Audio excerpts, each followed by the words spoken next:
One of the biggest bombshells right now is the growing controversy around Twitch's passing. Twitch's mother, Connie Boss, recently broke her silence after staying quiet for nearly 2 years. In a public statement, she denounced the claims made in Allison Holker's book, which suggested that Twitch had struggled with drug addiction. I realized Steven had addiction problems. He was wrestling with a lot inside himself, and he was trying to self-medicate and cope with all those feelings because he didn't want to put it on anyone. Because he loved everyone so much. He didn't want other people to take on his pain. I know I'm moving in the right direction. It's scary sometimes and hard to want to keep moving in that direction, but I know I'm supposed to. If this is my purpose in the life I am supposed to be living, I have to not only learn the best way I can to accept it and learn to appreciate, but learn to love it, and now learn to move and change others through it.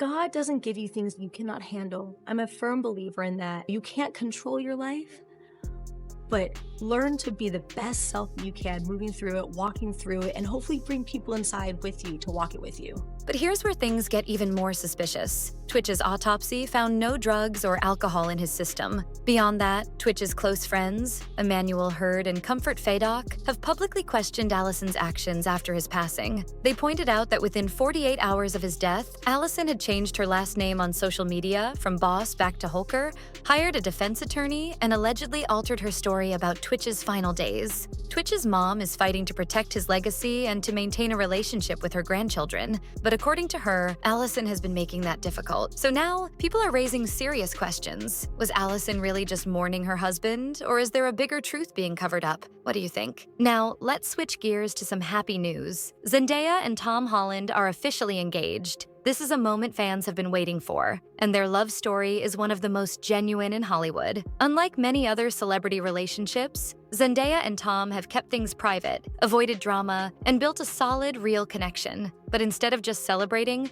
some people are turning this into a debate about marriage, which brings us to our next topic. After Zendaya's engagement was announced, social media users began comparing her to other Black female celebrities, many of whom have had children before marriage. A viral tweet said, "See how Zendaya got a ring instead of a baby?" This was seen as a direct shot at celebrities like Keke Palmer, Halle Bailey, and Naomi Osaka, who have all had children without being married. But here's the real question. Why does society put so much pressure on women to get married before having kids? Yes, marriage provides stability, but at the end of the day, shouldn't people have the right to make their own choices without judgment? At the same time, some argue that marriage before kids should be the standard, and that Black women in particular should prioritize committed relationships before starting a family. It's a heated conversation, and everyone seems to have an opinion.